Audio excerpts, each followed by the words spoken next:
Shalom saudara, puji Tuhan. Hari ini bersama-sama kita akan belajar dari pengajaran DI level 2, pelajaran yang ke-7, temanya tentang kesembuhan termasuk penebusan. Kesembuhan termasuk penebusan.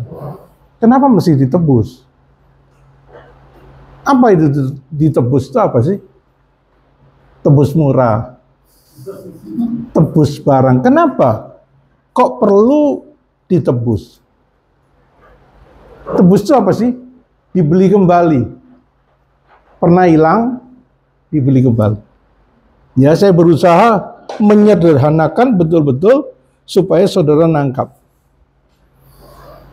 Ditebus, ya, pernah hilang. Kapan hilangnya?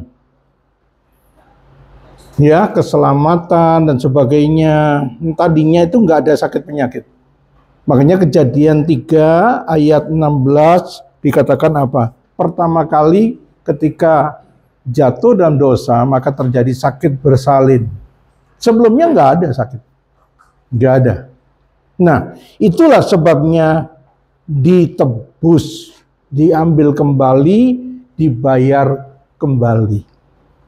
Ya, saudara lihat ya, dalam Lukas 4 ayat 6, saudara kalau boleh membantu, ada yang membaca ya, supaya saudara mengerti kata iblis kepada Yesus. Segala kuasa itu serta kemuliaannya akan kuberikan kepadamu, Yesus, sebab semuanya telah diserahkan kepadaku, dan aku memberikannya kepada siapa saja yang kukehendaki. Yesus bantah nggak? Enggak.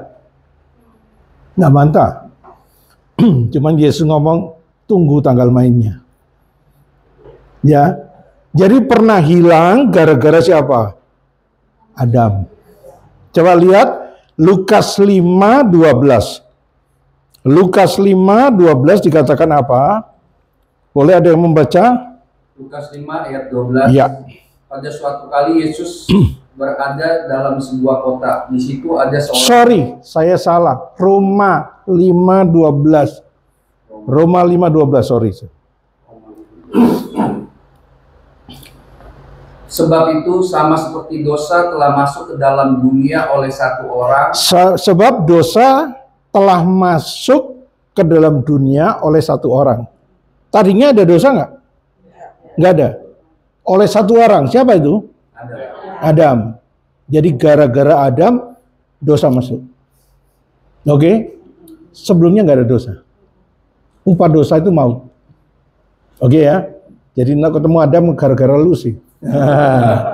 Oke ya? Terus?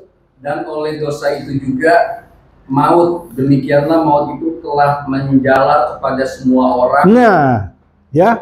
Terus? Karena semua orang telah berbuat dosa. Perhatikan baik-baik, saudara. Akibat dosa masuk ke dalam dunia, maka terjadi maut. Maut itu kebinasaan, ya, kematian. Harusnya manusia tidak harus mengalami maut.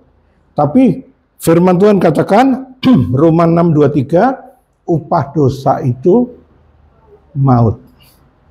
Jadi karena dosa, maka roh manusia dimasukin oleh maut, ya. Sebab itu roh manusia mengandung maut, mengandung kematian, makanya manusia bisa mati. Jelas ya? Maksudnya apa? Ini ada satu ayat yang sangat-sangat penting, tapi bahasa Indonesia kurang pas. 2 Timotius 1:10. 2 Tim 1:10, perhatikan baik-baik. Syukur yang bisa siapin bahasa Inggrisnya jauh lebih bagus. 2 Timotius 1 ayat 10. Dan yang sekarang dinyatakan oleh kedatangan Juru Selamat kita Yesus Kristus, yang oleh Injil telah mematahkan kuasa maut dan mendatangkan hidup yang tidak dapat binasa. Ya, jelas ya. Dikatakan di sini apa? Telah mematahkan kuasa maut, satu, dan mendatangkan hidup yang tidak dapat binasa. Tapi bahasa Inggrisnya lebih jelas. Ada yang sudah siap bahasa Inggris? Ya. but is now made manifest by the appearing of our Savior Jesus Christ, who had abolished death and has brought life in and immortality to life through the gospel. Perhatikan baik-baik, di situ ada apa? Abolish death. Ya, Yesus datang abolish death. Kuasa maut dipatahkan. Ini bagi roh atau bagi jasmani? Nggak jelas. Tapi kalau jelas di sini abolish death ini adalah bagi roh yang mati karena apa? Sudah dosa. Rohnya itu mati. Ya. And had broke life. Broke life ini membawa hidup kembali. And apa? Immortality to light. Yang tadinya apa? Yang tadinya mortal. Mortal itu tunduk kepada kebinasaan. Terus dikembalikan immortality akibat dosa. Ini bicara tentang apa? Tubuh. Dua-duanya. Yang roh yang mati dihidupkan kembali, tubuh yang sudah fana dikembalikan menjadi kekal. Saudara, penting ayat ini, sebab apa? Banyak orang nanti kalau saudara lihat, dia nggak percaya kalau Yesus itu datang menyembuhkan manusia secara fisik. Banyak orang yang sudah enggak. Gara-gara ada satu pengajaran dari satu aliran, saya nggak perlu sebut namanya. Kamu jangan ajarkan pada jemaat kalau Yesus berjanji dan menjamin bahwa kamu pasti disembuhkan oleh bilu Yesus secara jasmani. Sebab kalau kamu nanti doakan orang nggak sembuh, kamu kesulitan jawab. Lebih baik Yesus nggak janji. Kamu hidup di dunia, ya sudahlah, namanya mati ya mati. Wah, ini bahaya. Betul? Nggak menghargai. Karena mereka takut kalau nanti ternyata didoain nggak sembuh, yang repot mereka. Tetapi kalau saudara katakan Yesus tidak menjamin itu kan di dunia penuh dosa ini, maka dari itu jangan komplain sama Tuhan. Jangan komplain. Itu hak prerogatifnya Tuhan. Dibuat gitu. Gara-gara apa? Dia takut kalau sampai apa? Doain nggak sembuh. Waduh, dikorbankan jemaat seperti itu.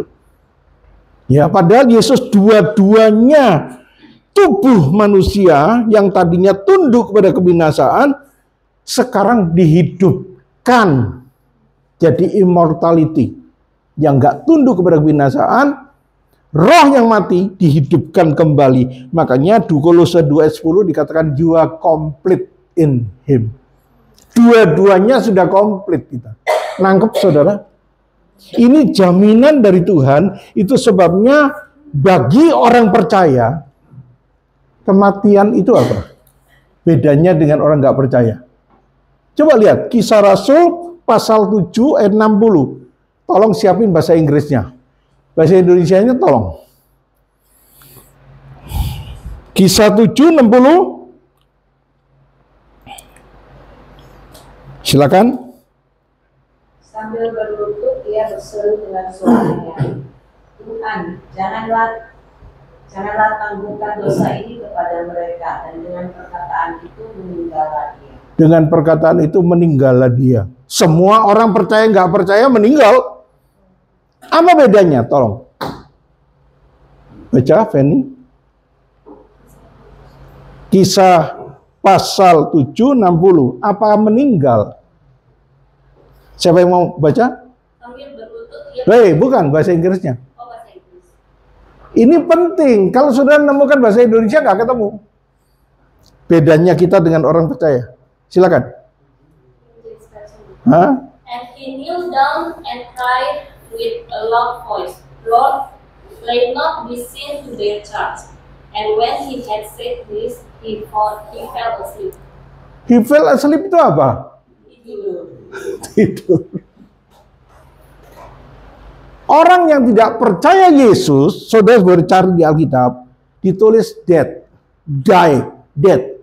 Tapi orang percaya ditulis he fell asleep, tertidur. Lazarus sedang tertidur. Betul? Yohanes 11 ayat 11 ya. Barang siapa percaya kepadaku, dia nggak akan mati selama-lamanya. Dia tetap hidup. Makanya satu-satunya kitab suci di dunia ini yang mengatakan orang mati itu hoki. Berbahagialah kamu yang mati dalam Tuhan. Sebab kamu apa? Beristirahat dari jerih lelahmu dan upahmu menyertai. Wahyu 14 ayat 13, tolong baca. Satu-satunya kitab suci di dunia, orang mati itu bahagia. Dan aku mendengar suara dari surga berkata, tuliskan, berbahagialah orang-orang mati yang mati dalam Tuhan sejak sekarang ini. Sungguh, kata Roh, supaya mereka boleh beristirahat dari jerih lelah mereka, karena segala perbuatan mereka menyertai mereka. Tuliskan. Apa? Berbahagialah orang yang mati dalam Tuhan. Jadi kalau saudara lihat di rumah duka, papan-papan bunga, tulisannya apa? Turut berduka cita. Halo? Padahal suruh nulis apa? Kenapa alasannya? Tertidur. Halo? Kalau saudara mencari bahasa Indonesia yang nggak pernah ketemu, sama-sama meninggal. Makanya Yesus ngomong, Yohanes 11 ayat 11, baca baik-baik. 11. Demikianlah perkataannya, Ya. dan sesudah itu ia berkata kepada mereka, Lazarus, saudara kita, telah tertidur.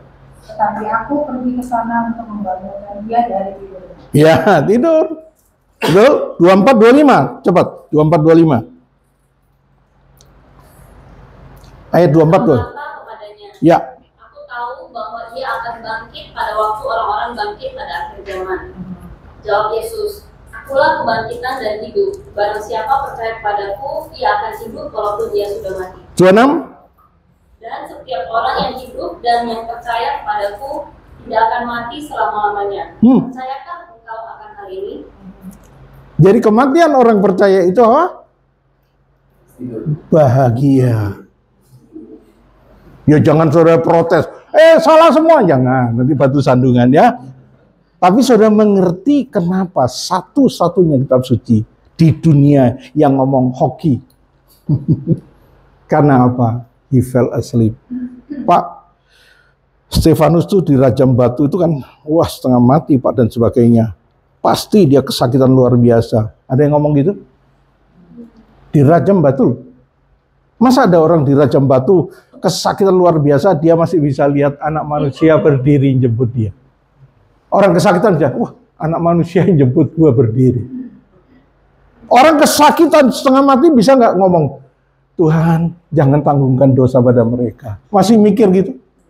Terus dia bisa berlutut dia dan tertidur. Jadi jangan percaya, wah orang-orang kudus tuh matinya setengah mati ngalami. Tuhan sudah janji, pencobaan yang kamu alami tidak dibiarkan melebihi kekuatanmu.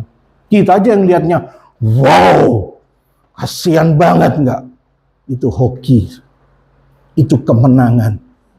Nah, kalau saudara sudah jamin, hidupku Kristus, mati keuntungan, udah nggak ada yang menakutkan kita lagi, amin. Amin. Kalau saudara lihat ya, di Ibrani 2, 14, 15 yang paling ditakuti oleh manusia seluruh dunia itu apa? Ibrani 2, 14, 15. Tolong cepat, supaya saya masih keburu. Karena anak-anak itu adalah anak-anak dari jalan dan dari, maka ia juga menjadi sama dengan mereka dan mendapat bagian di dalam keadaan mereka, supaya oleh kematiannya ia memusnahkan dia, yaitu iblis yang berkuasa atas maut, dan supaya dengan jalan demikian ia membebaskan mereka yang seumur hidupnya berada dalam penghambaan karena takutnya akan maut. Iya, jelas. Jadi orang seluruh dunia takutnya mati, takutnya maut. Tapi bagi kita Tuhan jamin hidupku Kristus, mati keuntungan. Mau apa? Tuhan nggak ingin kita mati. Tuhan kata umur panjang, umur panjang. Tetapi maksudnya udah nggak ada yang menakutkan kita bagi kita. Luar biasa Tuhan itu. Amin. Nah, semua ini bisa terjadi, saudaraku, karena Yesus telah jadi pengganti. Ya, saudara lihat Yesaya 53 ayat 4 dan 5, saudara. 4, 5 dikatakan apa? Tetapi Bapa telah menimpakan kepada Yesus. Ya. Bapa telah menimpakan kepada Yesus. Pertanyaan saya begini, saudara. Tetapi Bapa, ayat yang ke-4 sama 5, saudara lihat. Bapa telah menimpakan kepada kita, kepada Yesus, ya. Ayat 6-nya. Baca. Supaya saya. Ayat 6, tolong baca. Kita sekalian sesat seperti domba. Masing-masing kita mengambil jalannya sendiri. Tetapi Tuhan telah menimpakan kepadanya kejahatan kita sekalian. Sorry, yang menimpakan dosa kejahatan itu kita, iblis, kepada Yesus, atau Bapaknya sendiri? Bapak sendiri. Coba baca ayat 10. Yuk cepat. Tetapi Tuhan berkehendak meremukkan dia dengan kesakitan. Tuhan berkehendak meremukkan Yesus dengan kesakitan. Yang meremukkan Yesus dengan kesakitan siapa? Bapa di sorga. Saudaraku, jangan saudara pikir Yesus ini seperti ini. Setelah diremukkan Bapaknya, Yesus itu jadi seperti ini. Hancur sampai orang nggak tahu mukanya. Makanya di Alkitab, kalau sudah baca baik-baik, itu bukan stripe, tapi bruise. Remuk, hancur, memar. Kalau dia dipukuli tentara Romawi, stripe, luka luar. Tapi sebenarnya remuk dalamnya, hancur, diremukkan Bapaknya sendiri. Makanya harusnya saudara nyanyinya bilonya, bukan remuknya, sebab luka dalam, luka apapun sama, Tuhan sudah pikul semuanya. Kok nggak ada yang amin? Amin. Ya, mau penyakit apapun sama semua. Yesus sudah lakukan itu. Kalau saudara baca di YLT dikatakan, ya, terjemahan yang literatur dikatakan sicknesses dan pain dia tanggung. Sicknesses itu penyakitnya, tapi pain itu rasa sakitnya, memarnya sudah komplit.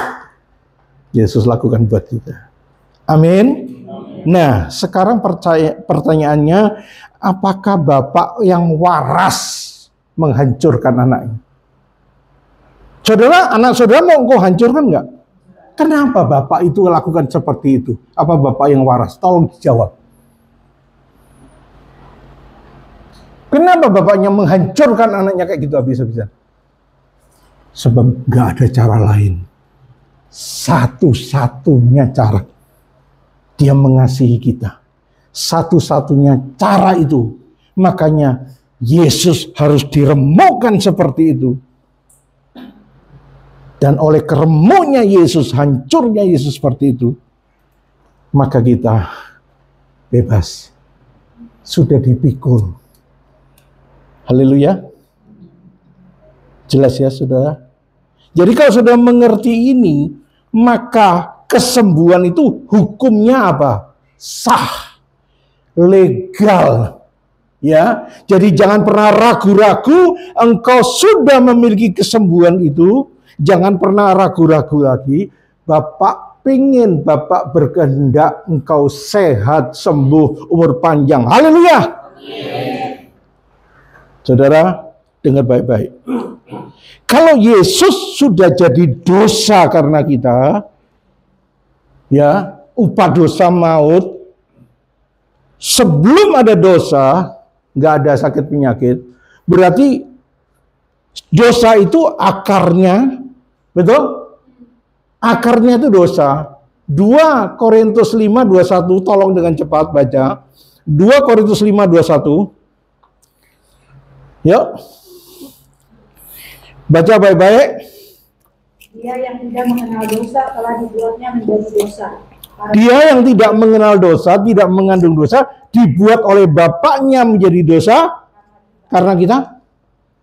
Ayo. Supaya dalam Dia kita dibenarkan oleh Allah. Supaya di dalam Dia kita dijadikan kebenaran. Jadi saudaraku, dosa itu akarnya. Yesus sudah jadi dosa. Jadi kalau akarnya sudah diganti, haleluya, buahnya tetap sama atau beda? Beda.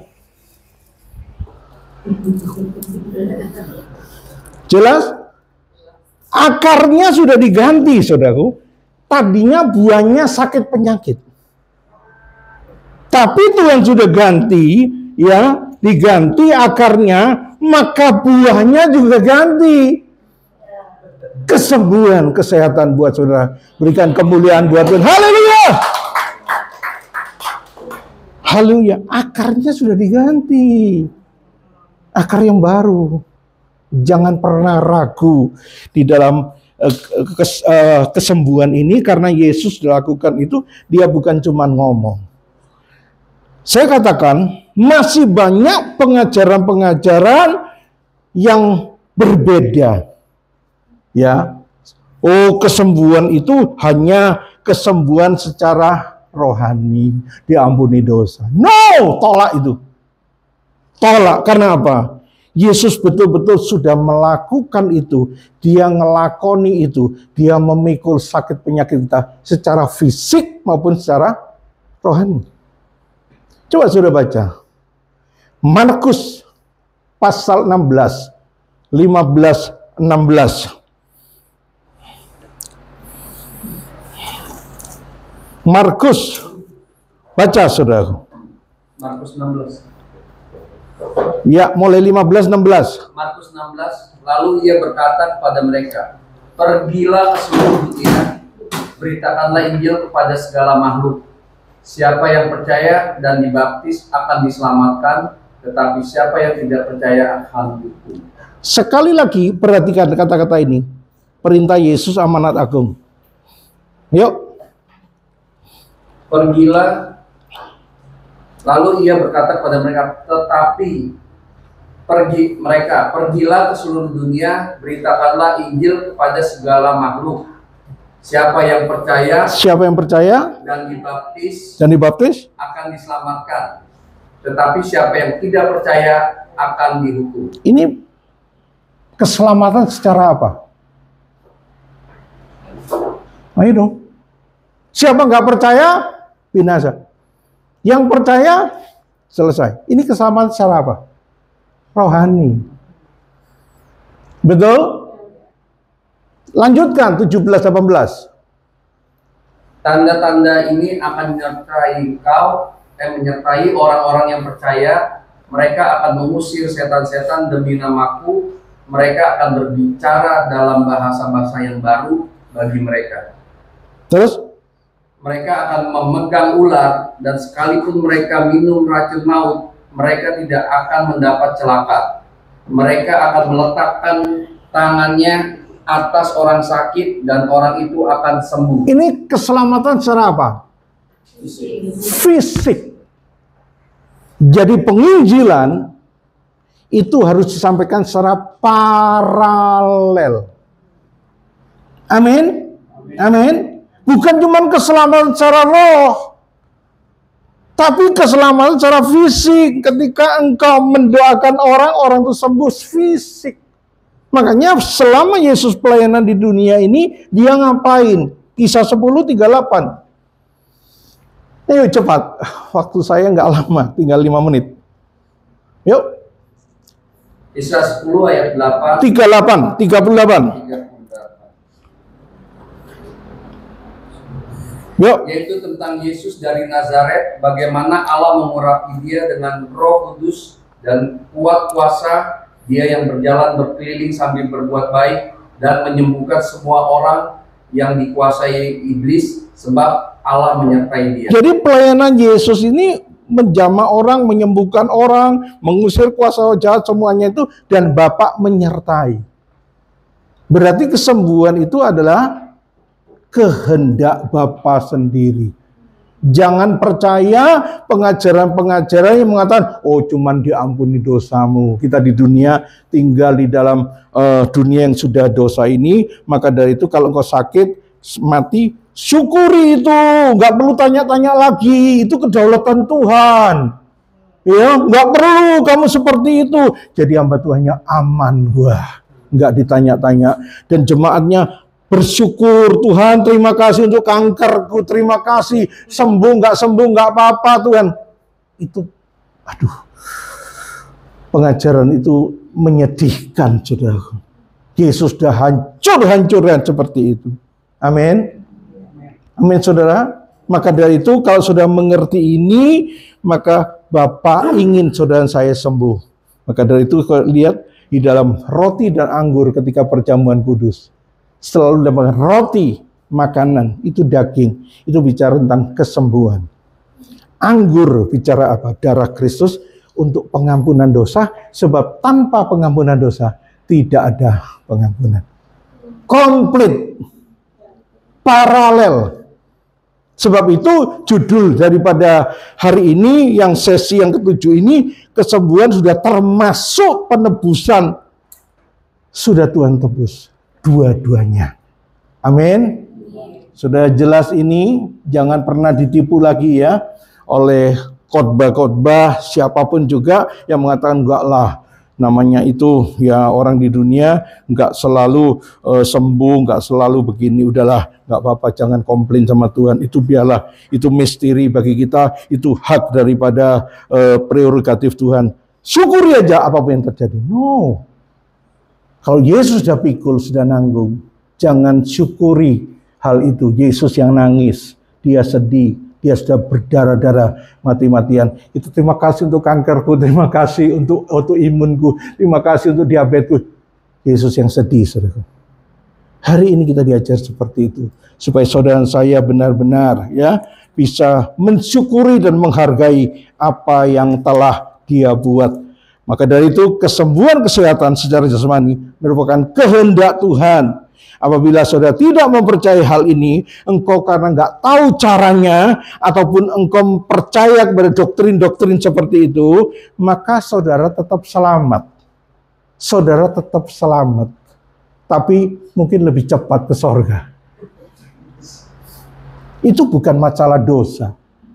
Masalah rugi besar. Kita masih bisa ngumpulkan poin di dunia ini. Amin. Bisa mengasihi, bisa lakukan segala sesuatu orang lain. Ya, bisa lihat anak-anak kita, memberkati mereka semuanya. Kalau ya sudahlah, udah memang seperti itu. Engkau rugi besar. Yesus tetap mengasihi. Ya, dia datang, dia kekasih kita, tapi kita rugi. Saudara, istri saya buktikan ya, lewat istri saya. Sudah ada 6 saudaranya yang meninggal semuanya, ya. Tapi istri saya waktu itu sudah hampir 2,8 HB-nya. Dokter sudah angkat tangan, nggak tahu dan sebagainya. Tapi kami perkatakan firman Tuhan, kami perkatakan, istri saya katakan, Tuhan aku nggak mau mati Tuhan. Terus kita dukung. Naik terus HB-nya. Nah, sekarang normal, saudaraku. Berikan kemuliaan buat Tuhan. Haleluya. Yuk kita doa ya. Bapak terima kasih untuk penyingkapan hari ini, bahwa kesembuhan itu termasuk penebusan Tuhan. Dan kami percaya itu hukumnya sah. Hukumnya sah bagi kami. Kami nggak perlu menanggung segala sesuatu itu, karena Engkau sudah melakukan bagi kami. Kami hanya bisa bersyukur, kami bisa beriman, kami pergunakan itu untuk segala tipuan iblis, kami tolak dalam nama Yesus. Kami tetap sehat, kami tetap kuat, melayani Tuhan. Bahkan kami beriman, kami nggak perlu mati secara jasmani. Ketika Tuhan turun di angkasa, maka kami naik bersama-sama. Itulah ada kebangunan rohani, sukacita, ada kegembiraan, pertemuan di udara. Meteraikan itu bagi setiap orang yang mendengar firman ini. Di dalam nama Yesus kami berdoa mengucap syukur. Sama-sama katakan, amin. Puji Tuhan.